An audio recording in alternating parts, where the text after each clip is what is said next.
सबो संगवारी साथी मन ला जय जोहार जय सेवा। आज 9 अगस्त विश्व मूल निवासी दिवस के आप सबो जन मन ला गाड़ा गाड़ा बधाई। आज हमार पाली ब्लॉक में झमाझम कार्यक्रम है तो हमन कुड़ार से देखा सब संगी मन जावत हन। तो चलो आप मन ला पाली में जा कर के और दिखाबो। तो संगवारी हमन फाइनली पहुंच गए हैं पाली। तो जो बगदेवा से पाली तक के बाइक रैली रही से वहाँ हमन शामिल हो चुके हैं। आप मन देख सकत है इतना बड़े बाइक रैली है जहाँ लाखों की संख्या में सब अपन अपन गाड़ी में आए। संगवारी आप मन देखा चाहिए बहुत लंबा दूर तक के नज़ारात तो ही बहुत लंबा लाइन लगे है।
तो संगवारी हो अभी हमन पहुंच चुके हैं बूढ़ा देव स्थल। चलो आप मन ला बूढ़ा देव शक्तिपीठ जो स्थल बने ओला आप मन ला दिखाता हूँ। तो आप मन देख सकत हो ये हरे बूढ़ा देव स्थल।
एक तीर एक कमान, आदिवासी एक समान। एक तीर एक कमान, आदिवासी एक समान।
इसलिए आप सभी नारा लगाते रहेंगे। गुरबनाम वेतन पार्टी जिंदाबाद, दादा तुलेश्वर सिंह मरकाम जिंदाबाद। सेवा सेवा सेवा सेवा सेवा सेवा सेवा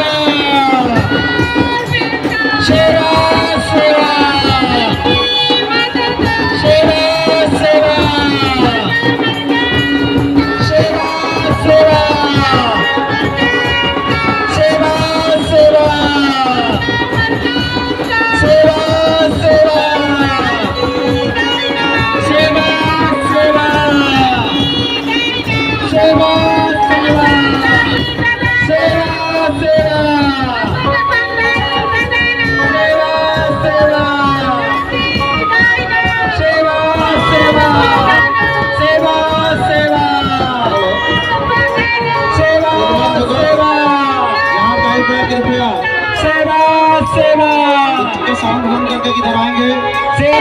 एक समय एक दिन दिया, आज हमें बोलने का मौका तो मिलेगा ही भाई। ये बनता है कि आज हम बोले, ये बनता है कि आज हम अपना मुंह खोले। अपने मुंह पे टेप नहीं लगा सकते। ये आज हमारा दिन है, हम मूल निवासियों का दिन है। हम अपने आगंतुकों के लिए छोटी सी स्वागत गीत गाने को आपका भी यहाँ पर उपस्थिति हुआ। मैं चाहूंगा कि आप भी मंचस्थ होने का कष्ट करेंगे। इसलिए आप पानी से न डरे, पानी से न इसकी अपना जगह व्यवस्थित कर ले, व्यवस्थित करके आप सभी सुने। हमारे युवा साथियों से चाहूंगा तो संगवारी है जो आज सांस्कृतिक कार्यक्रम होना रही से वो पानी गिर गए जेकर वजह से नहीं हो पाई। और जो आदिवासी समाज के जो जनप्रतिनिधि आए उन उखर द्वारा कुछ उद्बोधन दे करके आज के जो कार्यक्रम ला अंतिम किए जाही। तो जय जोहार, जय छत्तीसगढ़। जब चल फेरे आदिवासी बघवा धुरा उड़ाथे ना, चल फेरे आदिवासी बघवा धुरा उड़ाथे ना, धुरा उड़ाथे जी